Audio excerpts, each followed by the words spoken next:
किसान, बदलते भारत की शान।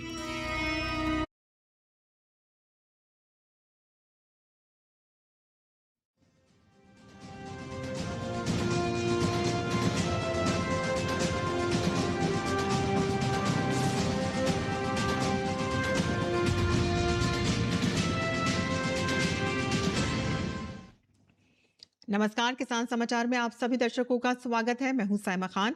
नजर डालते हैं सबसे पहले हेडलाइंस पर।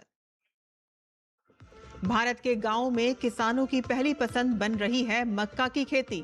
15,000 की लागत, 4 महीने में लाखों का मुनाफा, 1 एकड़ में 7 क्विंटल तक का उत्पादन। पारंपरिक खेती छोड़ किसान अपना रहे हैं मक्का की खेती। पश्चिम एशिया संकट के बीच भारत सतर्क, सरकार ने ईंधन और रसोई गैस की आपूर्ति को बताया पूरी तरह से सुरक्षित। कहा कि रिफाइनरियां भी पूर्ण क्षमता के साथ कर रही हैं काम। मध्य प्रदेश के मुख्यमंत्री डॉक्टर मोहन यादव ने सहकारिता विभाग की समीक्षा की। राज्य की सभी पैक्स समितियां हुई कंप्यूटरीकृत। 30 जून तक चलेगा सदस्यता अभियान। सहकारी संस्थाओं में जोड़े जाएंगे 10 लाख नए सदस्य।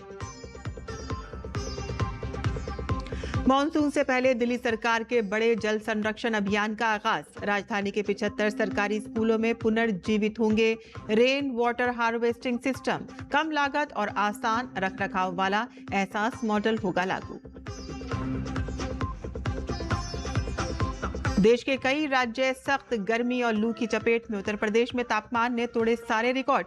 बुंदेलखंड में तप रही है धरती। फिलहाल राहत मिलने के आसार नहीं। और अब समाचार विस्तार से। खेती में बढ़ती लागत और मौसम की मार के बीच किसान अब ऐसी फसलों की तलाश कर रहे हैं जिसमें कम खर्च में अच्छा मुनाफा मिल सके। ऐसे समय में मक्का की खेती किसानों के लिए फायदे का सौदा बनकर सामने आ रही है। कम पानी, कम देखरेख और कम जोखिम वाली ये फसल अब गांव में तेजी से लोकप्रिय हो रही है। किसान सिर्फ 1 एकड़ जमीन में मक्का की खेती कर करीब 15,000 रुपए खर्च कर 4 महीने बाद लाखों रुपए से ज्यादा का मुनाफा कमा सकते हैं।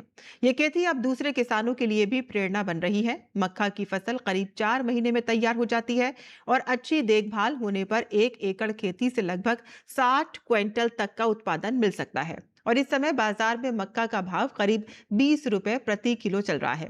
और ऐसे में किसान आसानी से करीब 1,20,000 रुपए तक की बिक्री कर सकते हैं। और अगर लागत निकाल दी जाए तब भी लगभग 1,05,000 रुपए तक का शुद्ध मुनाफा बच जाता है।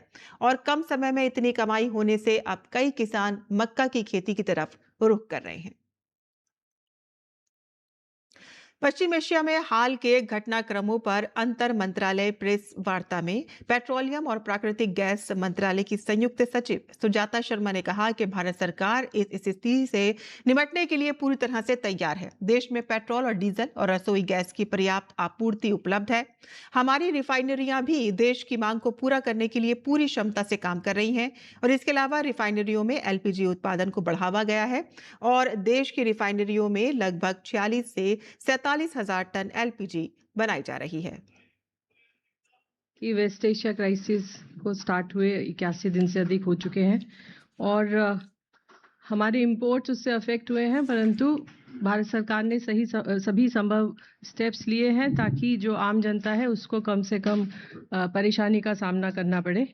इसके चलते मैं दोबारा से ये बात कहना चाहूँगी कि हमारे पास सफिशिएंट सप्लाईज हैं, क्रूड हो, नेचुरल गैस हो, पेट्रोल हो या डीजल हो।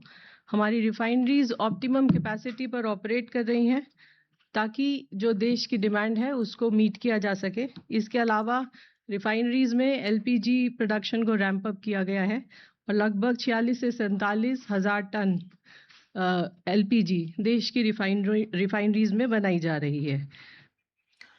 मध्य प्रदेश के मुख्यमंत्री डॉक्टर मोहन यादव ने सहकारिता विभाग की समीक्षा कर अधिकारियों को दिशा निर्देश दिए। उन्होंने कहा कि प्राथमिक कृषि साख समितियों यानी कि पैक्स में मोबाइल ऐप्स के माध्यम से रजिस्ट्रेशन प्रारंभ किए जाएं और सभी 4,536 पैक्स कंप्यूटरीकृत हो चुके हैं। और बीते 2.5 वर्षों में 18 कमजोर जिला सहकारी बैंकों में से 6 बैंकों की आर्थिक स्थिति में सुधार हुआ है। शासकीय अंश पूंजी सहायता से 6 जिला बैंक जिसमें रीवा, सतना, जबलपुर, शिवपुरी, ग्वालियर एवं दतिया को सुदृढ़ किया जा रहा है और अगले 4 चरण में 6 अन्य स्थानों यानी कि भिंड, मुरैना, रायसेन, सागर, सीधी और नर्मदापुरम के बैंकों का भी सुदृढ़ीकरण होगा। नवीन सदस्य बनाने के लिए 30 जून तक सदस्यता अभियान संचालित करने के भी निर्देश दिए गए हैं। अभियान के तहत 10 लाख नए सदस्य जोड़े और प्रति वर्ष 2.5 लाख नए किसान क्रेडिट कार्ड स्वीकृत किए जाएं। मोहन यादव ने कहा कि गत 2 वर्षों में सहकारी संस्थाओं के माध्यम से 14 लाख क्विंटल प्रमाणित बीज का उत्पादन एवं विपणन हुआ और 1102 नई दुग्ध समितियों का गठन और 76,000 सदस्यों के बैंक खाते खोले गए। मध्य प्रदेश के मुख्यमंत्री डॉक्टर मोहन यादव की अध्यक्षता में मंत्रालय में आयोजित मंत्री परिषद यानी कि कैबिनेट की बैठक में राज्य के विकास और जन कल्याण को गति देने के लिए कई ऐतिहासिक फैसले लिए गए। कैबिनेट ने विभिन्न योजनाओं और विकास कार्यों के लिए कुल 30,055 करोड़ रुपए की भारी भरकम वित्तीय स्वीकृति प्रदान की है और इस बैठक का सबसे बड़ा आकर्षण राज्य के कर्मचारियों के लिए बहुप्रतीक्षित स्थानांतरण नीति 2026 जो कि ट्रांसफर पॉलिसी 2026 को हरी झंडी दिखाना रहा और इसके साथ ही किसान और वृद्धजन, महिलाएं और दिव्यांग जनों के लिए भी खजाना खोल दिए गए और मंत्रिपरिषद ने प्रधानमंत्री फसल बीमा योजना को वित्तीय वर्ष 2026-27 से 2030-31 तक जारी रखने का निर्णय लिया है और इस योजना के तहत किसानों को प्राकृतिक आपदा, सूखा, ओलावृष्टि, बाढ़ या अन्य कारणों से फसल नुकसान पर होने वाले आर्थिक सहायता दी जाती है और इसके लिए सरकार 11,608.47 करोड़ रुपए की वित्तीय स्वीकृति दी गई है। राज्य सरकार का कहना है कि ये निर्णय किसानों को आर्थिक सुरक्षा देने और खेती को जोखिम कम करने की दिशा में महत्वपूर्ण कदम है। मध्य प्रदेश के मुख्यमंत्री डॉक्टर मोहन यादव ने कहा कि मध्य प्रदेश को देश की मिल्क कैपिटल बनाने की दिशा में सरकार तेजी से काम कर रही है। राज्य में दुग्ध उत्पादन और दूध संकलन में लगातार वृद्धि दर्ज की जा रही है, जिससे डेयरी किसानों की आय भी बढ़ रही है। मंत्रालय में पशुपालन विभाग की समीक्षा बैठक के दौरान मुख्यमंत्री ने बताया कि प्रदेश में प्रति औसत 9.67 लाख किलोग्राम दूध संकलन हो रहा है, जो पिछले वर्ष की तुलना में 11% अधिक है। पिछले 6 महीनों में ये औसत 11 लाख किलोग्राम प्रतिदिन से भी ज्यादा दर्ज किया गया। बैठक में जानकारी दी गई कि वर्ष 2025-26 में दुग्ध उत्पादक किसानों को 1,609 करोड़ रुपए का भुगतान किया गया, जो पिछले साल की तुलना में 15% अधिक है। दूध खरीद मूल्य में भी 2.5 रुपए से लेकर 8.5 रुपए प्रति लीटर तक की बढ़ोतरी की गई है। सरकार का कहना है कि समय पर भुगतान और बेहतर खरीद व्यवस्था से किसानों की आय में सुधार हो रहा है और ग्रामीण अर्थव्यवस्था को मजबूती मिल रही है। मुख्यमंत्री डॉक्टर मोहन यादव ने कहा कि वर्तमान में मध्य प्रदेश देश में दुग्ध उत्पादन के मामले में तीसरे स्थान पर है, लेकिन सरकार का लक्ष्य प्रदेश को पहले स्थान पर पहुंचाना है और इसके लिए प्रदेश में 1,752 नई दुग्ध सहकारी समितियों का गठन किया गया है। दिल्ली सरकार ने राष्ट्रीय राजधानी में जल संरक्षण को मजबूत करने के लिए एक बड़ी पहल की घोषणा की है और इसके तहत मानसून शुरू होने से पहले 75 सरकारी स्कूलों में वर्षा जल संचयन प्रणालियों को पुनर्जीवित और कार्यान्वित किया जाएगा। दिल्ली की मुख्यमंत्री रेखा गुप्ता ने कहा कि इस कदम से लगभग 50 करोड़ लीटर वर्षा जल संचयन की वर्षा क्षमता उत्पन्न होगी और इससे इस पहल का उद्देश्य भूजल पुनर्भरण में सुधार करना, सतत जल उपयोग को बढ़ावा देना और विद्यार्थियों तथा स्थानीय समुदायों में जागरूकता पैदा करना है। उन्होंने ये भी बताया कि सरकार ने एक सुधारात्मक कार्य योजना तैयार की है, जिसमें गड्ढों की गाद निकालना, फिल्टर मीडिया बदलना, वर्षा जल पाइपों का उचित चैनलिंग करना और रखरखाव की सुविधा में सुधार करना शामिल है। मुख्यमंत्री ने कहा है कि सरकार दिल्ली जल बोर्ड द्वारा अनुमोदित एहसास मॉडल को अपनाएगी, जो कम लागत और न्यूनतम रखरखाव आवश्यकताओं के लिए जाना जाता है। भारत सरकार के मत्स्य पालन विभाग द्वारा 21 मई 2026 को दीव और दमन में विशेष मत्स्य पालन जागरूकता सम्मेलन कार्यशाला और सहायता अभियान का आयोजन किया गया। विशेष मत्स्य पालन जागरूकता सम्मेलन कार्यशाला और सहायता अभियान का मुख्य उद्देश्य तटीय समुदायों की आजीविका को सशक्त बनाना और नीली अर्थव्यवस्था को बढ़ावा देना था। सांसद पटेल उमेश भाई बाबू भाई ने दीव के सौदवाड़ी का दौरा किया और मछुआरों से बातचीत की। उन्होंने मछुआरों को PMMSY, FIDF, GAIS, GAIS और PMMKSSY, NFDP और उद्यमी मॉडल जैसी मत्स्य पालन योजनाओं का लाभ उठाने के लिए प्रोत्साहित किया और साथ ही सतत मत्स्य पालन तथा जलीय कृषि पद्धतियों को बढ़ावा दिया। लगातार रासायनिक उर्वरकों के इस्तेमाल ने खेतों की सेहत बिगाड़ दी है और ऐसे में मिट्टी को उपजाऊ बनाने के लिए हरी खाद के रूप में ढैंचा एक बेहतरीन विकल्प है। ये मिट्टी में प्राकृतिक नाइट्रोजन बढ़ाती है, जमीन को भुरभुरा बनाती है और अगली फसल की पैदावार भी बढ़ाती है। पेश है हमारे संवाददाता शमीम अख्तर की ये रिपोर्ट। रासायनिक खाद के लगातार इस्तेमाल ने खेतों की मिट्टी को कमजोर बना दिया है। मिट्टी की प्राकृतिक उर्वरता के साथ पानी रोकने की क्षमता कम हो रही है और लागत बढ़ती जा रही है। ऐसे में मिट्टी को उपजाऊ बनाने के लिए ढैंचा एक बेहतरीन विकल्प है।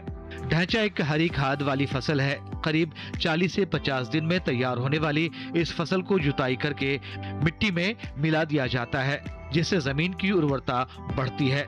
ढैंचा मिट्टी में जैविक तत्व बढ़ाता है, नाइट्रोजन की मात्रा सुधारता है और जमीन की बनावट को बेहतर बनाता है।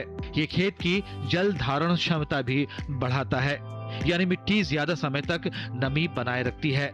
इससे अगली फसल की पैदावार पर सीधा असर पड़ता है। कृषि वैज्ञानिकों का मानना है कि धान की रोपाई से पहले ढैंचा की बुआई करने से खाद पर होने वाले खर्च में भारी कटौती की जा सकती है। इतना ही नहीं, ढैंचा के इस्तेमाल से रासायनिक खाद की जरूरत भी कम हो जाती है, जिससे लागत घटती है और मुनाफा बढ़ता है। विशेषज्ञ भी ढैंचा को ग्रीन मैन्योर के तौर पर अपनाने की सलाह देते हैं। ढैंचा एक नाइट्रोजन फिक्सिंग हरी खाद है। इसका मतलब यह है कि जो वायुमंडल में नाइट्रोजन है वो लगभग 78% नाइट्रोजन है और ढैंचा जैसे हरी खाद इस नाइट्रोजन को अपने नोड्यूल के माध्यम से, जिसमें बैक्टीरिया होते हैं, उसके जरिए ये नाइट्रोजन को अपने फसल में ये स्थापित कर देते हैं और वो मिट्टी में चला जाता है। तो फिर ये जब हम उसको काट के मिट्टी में मिला देते हैं, फिर वही नाइट्रोजन फसल को अमोनिया के माध्यम से वो उपलब्ध होता है। ढैंचे में आपका जो नाइट्रोजन स्थापित करने का क्षमता है वो उन बाकी के हरी खाद के तुलना में थोड़ा अधिक है, इसीलिए इसका ज़्यादा फायदा होगा। ढैंचा की खेती करना बेहद आसान और सस्ता है। अप्रैल से जुलाई के बीच इसकी बुआई की जाती है। 1 एकड़ खेत के लिए सिर्फ 20 से 25 किलो बीज की आवश्यकता होती है। जब पौधों में फूल आने लगते हैं तब इसे खेत में पलट दिया जाता है। इसके बाद यही फसल मिट्टी में मिलकर प्राकृतिक खाद बन जाती है। इस पूरी प्रक्रिया में किसानों का खर्च भी बेहद कम आता है। कृषि विशेषज्ञों के मुताबिक ढैंचा मिट्टी की बैटरी चार्ज करने वाली फसल है, जिसकी जड़ें जमीन के अंदर जाकर मिट्टी को भुरभुरा और हवादार बनाती हैं। यानी ढैंचा सिर्फ एक फसल नहीं बल्कि टिकाऊ और लाभकारी खेती की मजबूत नींव है। शमीम अख्तर, किसान समाचार। और ICAR ने खरीफ 2026 से पहले मिट्टी की सेहत बचाने और रासायनिक खाद का इस्तेमाल कम करने के लिए देशव्यापी जागरूकता अभियान तेज कर दिया है। देश में संपोषित कृषि यानी कि सस्टेनेबल एग्रीकल्चर को बढ़ावा देने और लगातार खराब हो रही मिट्टी की सेहत की रक्षा के लिए भारतीय कृषि अनुसंधान परिषद ICAR ने कमर कस ली है।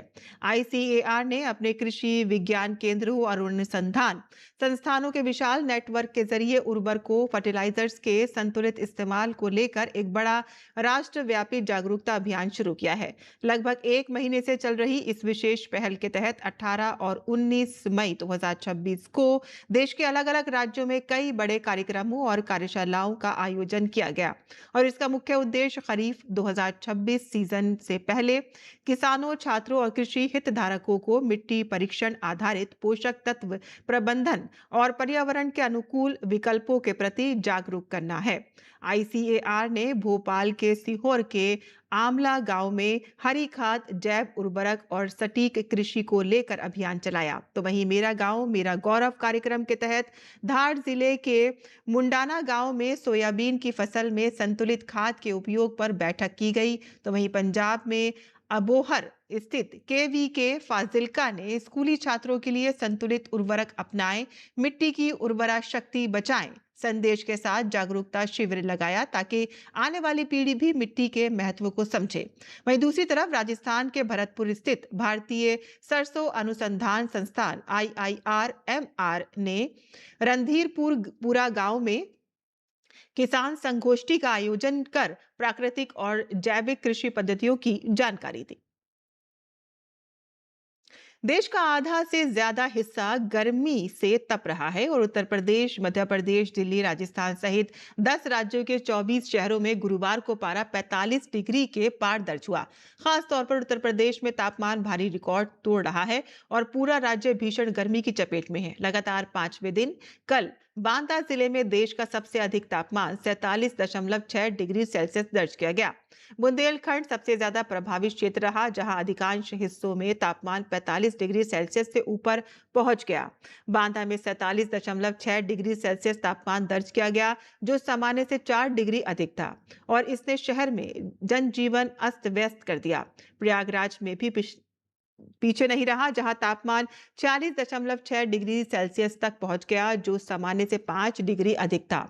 वाराणसी में 45.6 डिग्री सेल्सियस तापमान दर्ज किया गया। राज्य की राजधानी लखनऊ में भी इस मौसम का सबसे गर्म दिन रहा, जहां पारा 43.6 डिग्री सेल्सियस तक पहुंच गया, जो सामान्य से 5 डिग्री अधिक था। रात में पारा 30 डिग्री सेल्सियस तक पहुंचने के कारण लोगों की नींद भी उड़ गई। मौसम विभाग ने राज्य के कुछ हिस्सों में भीषण गर्मी की चेतावनी जारी की है।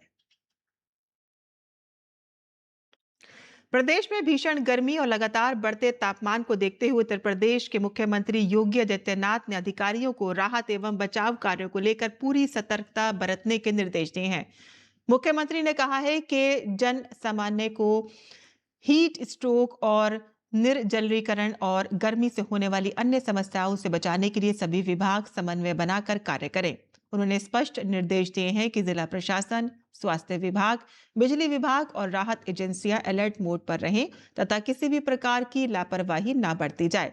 मुख्यमंत्री ने सरकारी अस्पतालों में हीट स्ट्रोक से प्रभावित मरीजों के इलाज के लिए पर्याप्त इंतजाम सुनिश्चित करने को कहा है। उन्होंने निर्देश दिए हैं कि अस्पतालों में आवश्यक दवाएं, बेड, IV फ्लूइड और डॉक्टरों की उपलब्धता सुनिश्चित की जाए ताकि मरीजों को समय पर उपचार मिल सके। CM योगी ने आग लगने की घटनाओं को लेकर भी लोगों और अधिकारियों को सतर्क रहने के निर्देश दिए हैं और साथ ही उन्होंने अधिकारियों से कहा है कि निर्माण कार्यों और खुले स्थानों पर काम करने वाले श्रमिकों को लू, थकावट और निर्जलीकरण से बचाने के लिए आवश्यक कदम उठाए जाएं।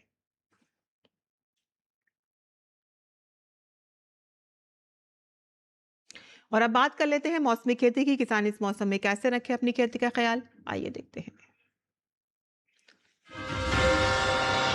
नमस्कार, आप देख रहे हैं DD किसान। मैं हूं AI कृष और आज हम भारत के विभिन्न राज्यों में होने वाली खेती किसानी से संबंधित सलाहों के बारे में पूरी जानकारी देंगे। जम्मू कश्मीर में उपोष्ण कटिबंधीय क्षेत्रों में गेहूं की कटाई के बाद हरी खाद के लिए ढैंचा की बुवाई करें। मध्यवर्ती क्षेत्रों में कटी हुई गेहूं की फसल को सुरक्षित स्थान पर भंडारित करें।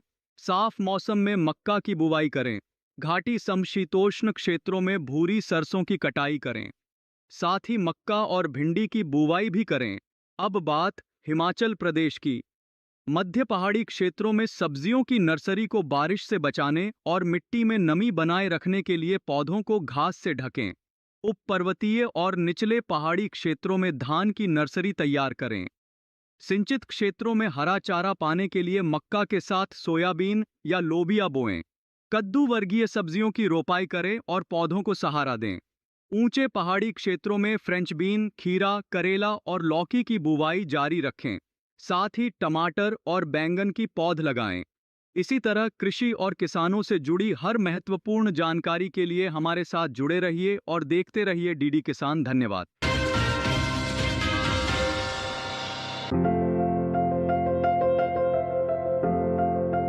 यह मौसम खीरे की बुआई के लिए अनुकूल है।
फसल में समय समय पर निराई गुड़ाई करते रहें। खीरे की फसल में लाल कीड़े के हमले का खतरा रहता है। लाल कीड़े से फसल को बचाने के लिए कार्बारिल दवा की 1 से 2 ग्राम मात्रा को 1 लीटर पानी में मिलाकर कीट प्रभावित जगह पर छिड़काव करें।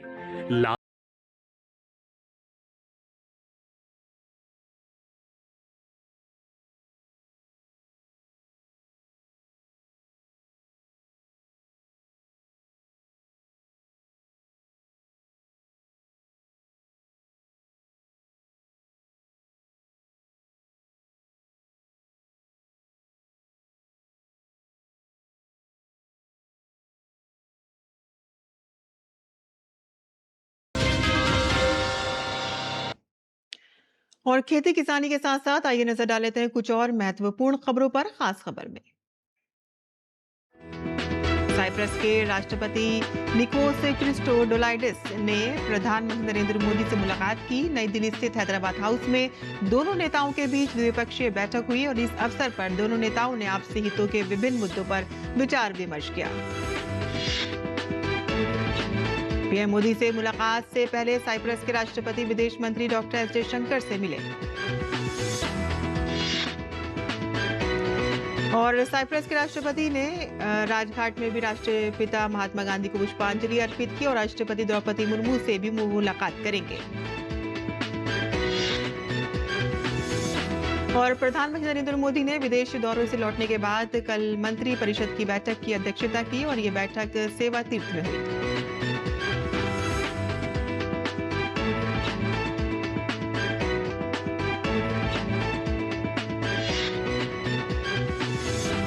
और चुनाव आयोग ने जून जुलाई में रिटायर हो रहे राज्यसभा सदस्यों की 24 सीटों के लिए द्विवार्षिक चुनाव कार्यक्रम की घोषणा कर दी है और मतदान 18 जून को सुबह 9 बजे से शाम 4 बजे तक होगा। और दिल्ली में अगले महीने आयोजित होने वाला पहला अंतर्राष्ट्रीय बिग कैट अलायंस शिखर सम्मेलन फिलहाल टाल दिया गया है। विदेश मंत्रालय ने बताया है कि सहभागी देशों और संबंधित पक्षों के साथ चर्चा के बाद सम्मेलन की नई तारीखों की घोषणा की जाएगी। और भारत के ब्रिक्स 2026 अध्यक्षता के तहत ब्रिक्स देशों के न्याय मंत्रियों की बैठक गुजरात में शुरू हो चुकी है और इसमें सदस्य देशों के प्रतिनिधिमंडलों के प्रमुख और प्रतिनिधि कई मुद्दों पर विचार विमर्श कर रहे हैं। भारत के चंद्रयान 3 लूनर मिशन को American institute of aeronautics and astronautics AIAA ने गोडार्ड एस्ट्रोनॉटिक्स अवार्ड दिया है।